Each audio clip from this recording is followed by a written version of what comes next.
अगले प्रश्न की ओर बढ़ते हैं। अगला प्रश्न देखिए क्या है। Briefly discuss the provisions related to citizenship at birth in India and distinguish it with that in the United States Constitution, US Constitution। Answer in 150 words. 10 marks का, 10 मार्क्स का ये क्वेश्चन है। हिंदी में पढ़ते हैं।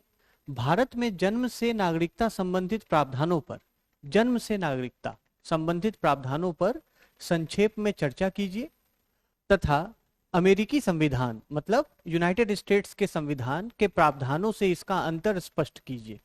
उत्तर 150 शब्दों में आपको लिखना है। स्ट्रेट फॉरवर्ड क्वेश्चन है। और यूपीएससी के अगर आप जीएस पेपर 2 की बात करें तो जीएस पेपर 2 के सिलेबस में आपको टॉपिक है जहां पर कि दूसरे देशों के संविधानों के साथ कंपैरिजन की बात की गई है, comparison with constitution of other countries. तो ये टॉपिक आपके सिलेबस में है और उस टॉपिक से आपको कमोबेश हर साल प्रश्न पूछे जाते हैं। There are questions which are related to those topics that appear in UPSC examination paper, and we see that most of the time they are related to those issues which are in current news। जैसे अगर आप पहले की बात करें तो French elections हुए थे, फ्रेंच प्रेसिडेंशियल इलेक्शन, तो फ्रांस में राष्ट्रपति के चुनाव के संदर्भ में फिर प्रश्न पूछ दिया गया भारत के साथ तुलना करते हुए, है ना। तो ऐसा देखा गया है कि जो ऐसे विषय न्यूज में बने रहते हैं, करंट अफेयर्स में जो हाईलाइटेड मुद्दे होते हैं उनसे जोड़कर कॉन्स्टिट्यूशनल कंपैरिजन के क्वेश्चन आपको आते हैं। तो अभी चूंकि यूएस में इमिग्रेशन और सिटीजनशिप को लेकर काफी ज्यादा मामला आपको हाईलाइटेड है, काफी वो प्रकाश में है, चर्चा में है। So that's why we think that such sort of questions can be asked। Immigration का इशू है, काफी ज्यादा हाईलाइटेड है। Citizenship by birth, that is birth right citizenship, उसके ऊपर बड़ी कंट्रोवर्सी है यूनाइटेड स्टेट्स में। सो उसका एक कंपैरिजन करके हम लोगों ने इस क्वेश्चन में एक डिस्कशन करने का प्रयास किया है। So it is a relatively straightforward question. इसमें हम इंट्रोडक्शन में क्या लिख सकते हैं? What can we write in this introduction, in the introduction to this answer? So we have to briefly discuss the provisions related to citizenship at birth in India and distinguish it with that in the US Constitution. So what is the main key theme of this question? So it is easy to identify that the key theme of the question is citizenship at birth, that is also known as birthright citizenship. So either you can introduce with defining birthright citizenship, what is birthright citizenship, or you can start with mentioning the provisions related to birthright citizenship in Indian Constitution or US Constitution, or the third approach to the introduction can be highlighting the recent issues related to birthright citizenship in India and US। Okay, so you can take either of these three approaches to introduce your answer। चलिए, पहली बात हमने क्या की कि defining birthright citizenship, defining birthright citizenship, birthright citizenship. एक तो ये अप्रोच हो गया इंट्रोडक्शन का। दूसरा अप्रोच क्या हो गया? Mention governing law, mention governing law with respect to birthright citizenship in India and US, with respect to birthright citizenship, birthright citizenship in India and US। दूसरा ये तरीका है, India and US। और start with a reference of issues related to, reference of issues related to birthright citizenship, issues related to birthright citizenship currently in news, birthright citizenship currently in news। तो इन तीनों में से आप किसी भी approach को अपना सकते हैं। that will be a sound introduction, but the best would be to define birthright citizenship। it would give the examiner an idea that you are aware of the idea of birthright citizenship। अब अगर हम बात करें कि भाई जन्म से नागरिकता संबंधित अधिकार हम किसे कहते हैं, what is birthright citizenship? So birthright citizenship means a person by being born in a country, by just being born in a country, in the jurisdiction or the territory of the country becomes entitled to the citizenship of that country. This is the simple concept of birthright citizenship. Birthright citizenship का क्या अर्थ हुआ कि यदि किसी व्यक्ति का जन्म किसी देश में हुआ है, उस कंट्री के जुरिस्डिक्शन में हुआ है, तो केवल जन्म मात्र से ही वो व्यक्ति उस देश की नागरिकता का अधिकारी हो जाता है या हो जाती है. इसी को हम कहते हैं बर्थराइट सिटीजनशिप का अधिकार. इस सिंपल सी बात को आप इंट्रोडक्शन में समझा सकते हैं. That will make a good introduction. The second thing is, चूंकि इंडिया और यूएस स्पेसिफिक क्वेश्चन पूछा है, तो जो बर्थराइट सिटीजनशिप के प्रोविजंस हैं, गवर्निंग लॉ है, इंडिया में कौन सा है, यूनाइटेड स्टेट्स में कौन सा है, हम उसको रेफर करते हुए अपनी बात को कह सकते हैं. तो इंडिया में जो गवर्निंग लॉ है आपको बर्थराइट सिटीजनशिप के लिए, एक तो कॉन्स्टिट्यूशन में प्रोविजन है आर्टिकल 5A जो कि बर्थराइट सिटीजनशिप की बात करता है, और दूसरा सिटीजनशिप एक्ट 1955 की आप बात करिए. Citizenship Act 1955 which governs the provision related to citizenship in India. So you can mention these two provisions, and in the United States it is the 14th amendment to the US Constitution which talks about or which establishes the birthright citizenship in the United States. So you can mention these three provisions with respect to the India and the United States Constitution and make a good introduction, more specific introduction, that will also be a good introduction. Now the third thing is that currently in news, actually the present president of the United States, Mr. Donald Trump, so he is against the idea of birthright citizenship. That was in news. The issue of immigration was there, that immigrants who are giving birth to children there, and due to this the right to birthright citizenship, so immigration related issues are becoming more complex there, and it was recently in news in the United States. So आप उस context में भी बात कर सकते हैं.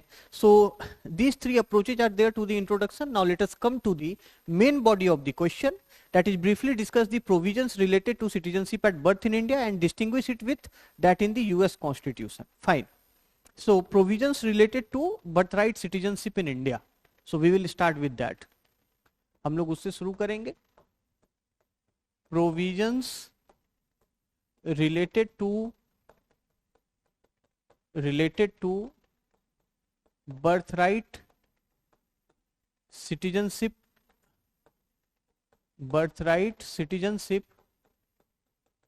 in India. Birthright citizenship in India. We will have this subheading. Either we will underline it or put it in a box. Okay, so whatever is convenient for you, you can have that approach. Now the first thing is the provision related to birthright citizenship in India that is mentioned under article 5A of the Indian Constitution. 5A of the Indian Constitution, which says that those who born on or before 26 January 1950, okay, so it defines birthright citizenship. So article 5A we will mention, article 5A. So individuals born on or before 26th January 1950, 26 January 1950, 26 January 1950, individuals born on or before 26 January 1950, as well as domiciled, means permanently residing, as well as domiciled in the territory of India,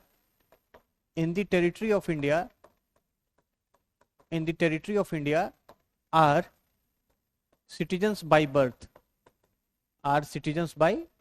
यानी कि 26 जनवरी 1950 के दिन या उससे पहले जो भी व्यक्ति भारत में जिसका जन्म हुआ हो और जो डोमिसाइल्ड हो, मतलब स्थायी रूप से निवास कर रहा हो with in territory of India, would be a citizen by birth.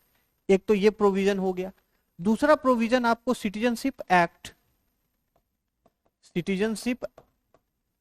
1955 के द्वारा गवर्न होता है. सिटीजनशिप एक्ट 1955, हम जानते हैं कि इस कानून के तहत 5 तरीके से भारत की नागरिकता को प्राप्त किया जा सकता है. So citizenship can be acquired by 5 ways, 5 तरीके से. कौन कौन सा वह तरीका है? सिटीजनशिप बाय बर्थ, जन्म से. दूसरा बाय एसेंट के द्वारा. तीसरा बाय बाय रजिस्ट्रेशन, रजिस्ट्रेशन के माध्यम से। चौथा क्या है, नेचुरलाइजेशन, नेचुरलाइजेशन के द्वारा। और पांचवा क्या है, इनकॉर्पोरेशन ऑफ टेरिटरी। पांचवा क्या है, incorporation of territory, incorporation of territory. ये बात हो गई, ठीक है। So we have to focus on citizenship by birth. तो सिटीजनशिप एक्ट 1955 के जो प्रोविजन है, it says that subject to clause 3(2) of this act, so citizenship by birth is defined as, under Citizenship Act 1955, citizenship by birth is defined as, citizenship by birth. Now you see, it says that any person born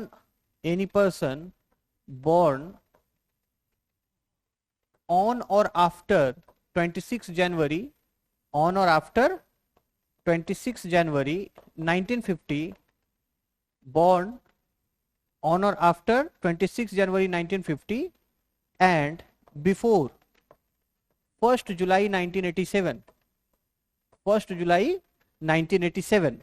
So this is the first thing, born on or after 26 January 1950 and before 1st July 1987. Second, on or after 1st July 1987, 1st July 1987 and before commencement of Citizenship Amendment Act, and before commencement of Citizenship Amendment Act 2003, and either of whose parents are citizen of India, and either of whose parents are citizen of India, citizens of India. Okay, citizen of India. And the third thing, born on or after commencement of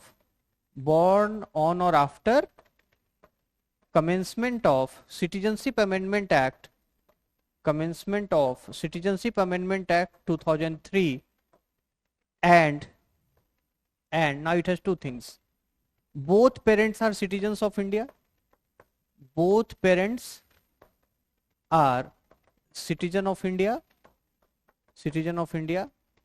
or either of parent is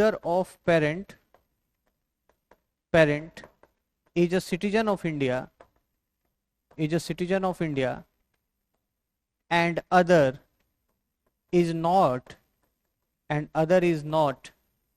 an illegal migrant, and other is not an illegal migrant, shall be citizen of India, shall be citizen of India. अब ये देखिए क्या provision कह रहा है आपको. Now you have to understand this. ये यही प्रोविजन है सिटीजनशिप बाय बर्थ के लिए इंडिया में, यही प्रोविजन है. एक तो आर्टिकल 5 कहता है कि जो भी व्यक्ति 26 जनवरी 1950 के दिन या उसके पहले जिनका जन्म भारत में हुआ हो और जो भारत में डोमिसाइल्ड हो, वो व्यक्ति भारत में सिटीजन बाय बर्थ माने जाएंगे, भले ही उनके पेरेंट की सिटीजनशिप कुछ भी हो. तो ये एक बात हो गई. दूसरा जो सिटीजनशिप एक्ट 1955 कहता है वो ये कहता है कि जो भी कोई व्यक्ति 26 जनवरी 1950 के बाद, उस दिन या उसके बाद, और 1 जुलाई 1987 1987 के बीच में जिनका जन्म हुआ है, उससे पहले जिसका जन्म हुआ है, वो भारत के नागरिक माने जाएंगे. तो आप यहाँ पे देखिए कि ये आपको एक तरीके से यहाँ पर इरेस्पेक्टिव ऑफ नेशनैलिटी है, यहाँ पर आपको चेंज दिखेगा. एक ग्रेजुएटेड एस्पेक्ट है सिटीजनशिप बाय बर्थ का सिटीजनशिप एक्ट 1955 में. पहली बात तो ये कि on or after 26 January 1950 and before 1 July 1987, तो वहां irrespective of nationality of the parent the person will B Indian citizen by birth. अच्छा, दूसरी चीज है on or after 1 July 1987 and before commencement of citizenship amendment act 2003. So citizenship amendment act 2003 के commencement से पहले उनका जन्म हुआ हो और 1 जुलाई 1987 के दिन या उसके बाद हुआ हो, लेकिन उसमें क्या कंडीशन लगा दिया है कि either of whose parents are citizen of India.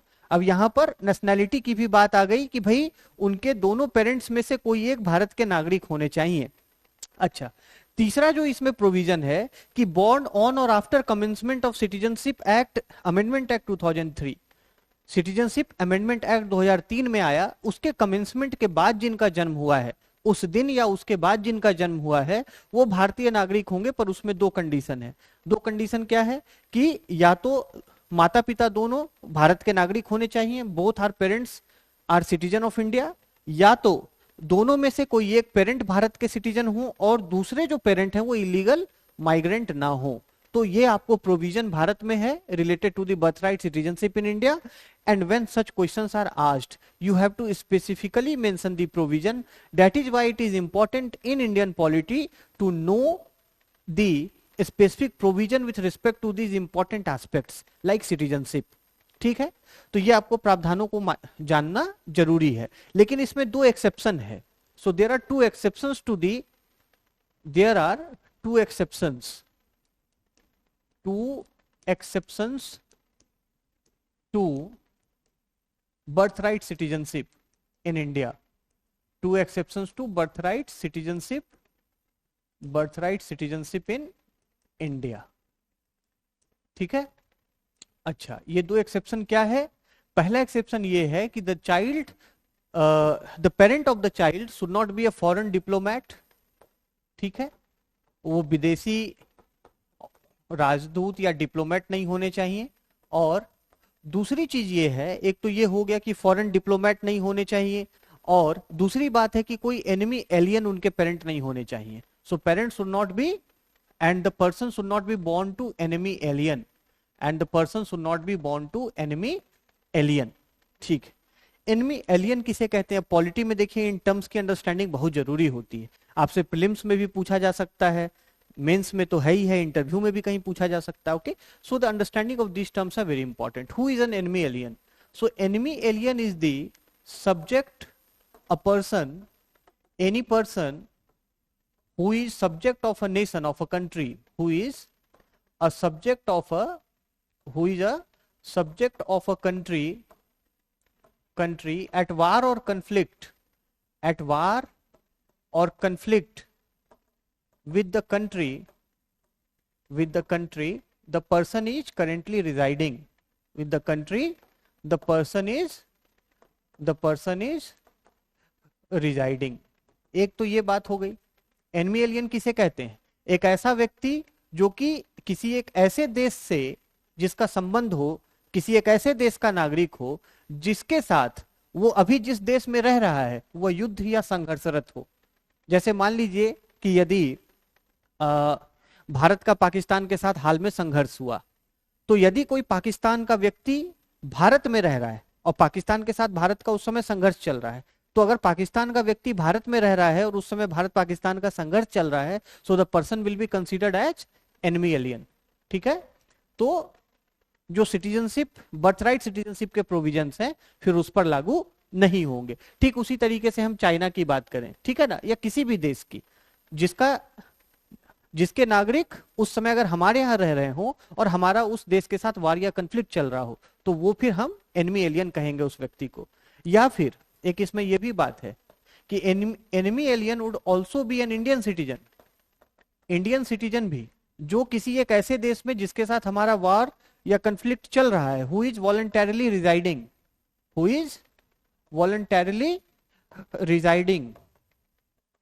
Residing or doing trade with that country, voluntarily residing or doing trade with that country, तो वो भी एनिमी एलियन माना जाएगा। अगर वो भारत का भी नागरिक हो और वहां पर वो वॉलंटरली रह रहा हो, भारत से कारोबार कर रहा हो, तो अब इसके एक्सेप्शंस को देखते हैं। देखिए सिटीजनशिप बर्थ राइट में जो भारत में प्रोविजंस हैं उसके दो एक्सेप्शंस भी हैं। So let us now see the exceptions to the birth right citizenship in India. Okay, so there are two exceptions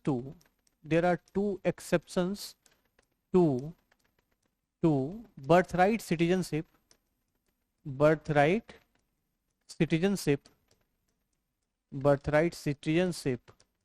in India। ठीक है, अब इन एक्सेप्शंस की भी हमें बात करनी है। तो ये एक्सेप्शंस क्या हैं? सबसे पहली बात कि the person should not be born to a foreign diplomat. So the person should not be born to born to foreign diplomat, means either of the parents should not be a foreign diplomat. Okay, and the second thing is should not be born to enemy alien, should not be born to an enemy alien. Now what is this enemy alien? ये enemy alien क्या है? Polity में आपको ऐसे terms को समझना बहुत जरूरी होता है जिसकी अंडरस्टैंडिंग आपको प्रीलिम्स में भी, मेंस में, इंटरव्यू में, हर जगह काम आएगी. So what is the meaning of enemy alien? Now see, it is understood in two ways. पहला, एनिमी एलियन हम उस व्यक्ति को कहते हैं, any person who is subject of, any person who is a subject, who is a subject of a country. Subject of a country means who is a citizen of a country or who is bound to the jurisdiction of a country. So any person who is a subject of a country at war or conflict, at war or conflict with the country, the person is presently residing. With the country, the person is residing. इसका अर्थ ये हुआ कि यदि कोई व्यक्ति जिस देश में रह रहा है, ठीक है, यदि किसी देश का नागरिक है वो व्यक्ति, और अगर किसी देश में रह रहा है, और अगर दोनों देशों के बीच में वॉर और कन्फ्लिक्ट हो, तो उस व्यक्ति को एनिमी एलियन माना जाएगा. जैसे मान लीजिए कि अभी भारत का पाकिस्तान के साथ संघर्ष हुआ, तो यदि कोई पाकिस्तानी नागरिक भारत में उस समय रह रहा होता, जब भारत का पाकिस्तान के साथ युद्ध या संघर्ष चल रहा है, तो उस समय वो व्यक्ति एनिमी एलियन माना जाएगा.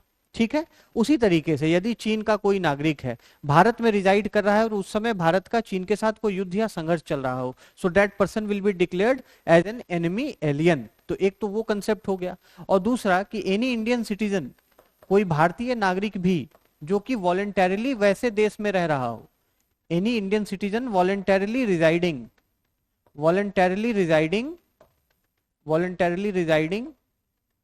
और doing trade with such a country, मतलब यदि कोई भारतीय नागरिक भी वैसा कोई देश जिसके साथ भारत का संघर्ष चल रहा हो, वॉर या कन्फ्लिक्ट चल रहा हो, वहां वो वॉलेंटरीली रिजाइड कर रहा हो या ट्रेड कर रहा हो, वो भी व्यक्ति एनिमी एलियन माना जाएगा. So these two are exceptions to the birthright citizenship provision in India. Now what the question says, question क्या कहता है इसको देखिए. क्वेश्चन आपको कह रहा है कि you have to distinguish it with that in the US constitution. Now what are the respective provisions in the US constitution? You have to distinguish it with US constitution. Okay, now again we will make a subheading. So we can write distinction or difference with US Constitution. Distinction or difference with US Constitution. तो देखिए US constitution में जो birth right citizenship की बात है वो कहां से आती है? That comes with the 14th amendment of the US constitution. So 14th amendment to the US constitution, it established 14th amendment of the US constitution, it established the birthright citizenship guarantee, the guarantee of birthright citizenship in the United States.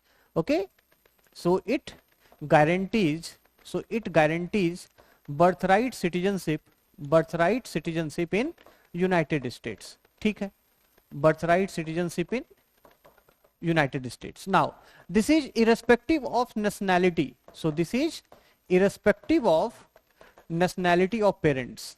So this is irrespective of nationality of parents. जबकि हमने भारत में क्या देखा? भारत में हमने ये देखा कि सिटीजनशिप एक्ट 1955 में those who are born on or after 1 July 1987 and before commencement of citizenship amendment act 2003 or those who are born on or after commencement of citizenship amendment act 2003, so there is the requirement that at least one of the parents should be an Indian citizen. Okay, so there is the requirement of at least one of the citizens should be Indian, one of the parents should be Indian citizen. Now see, there is some important principle with respect to birthright citizenship. Now we will deal with it here. अगर कोई भी व्यक्ति, चाहे वो immigrant का ही बच्चा क्यों ना हो, अगर वो यूनाइटेड स्टेट की धरती पर उसका जन्म हो गया तो वह यूएस नागरिक होने का हकदार है, यूएस की नागरिकता का अधिकारी है। So this principle is called जस सोली। लॉ में इस प्रिंसिपल को हम क्या कहते हैं?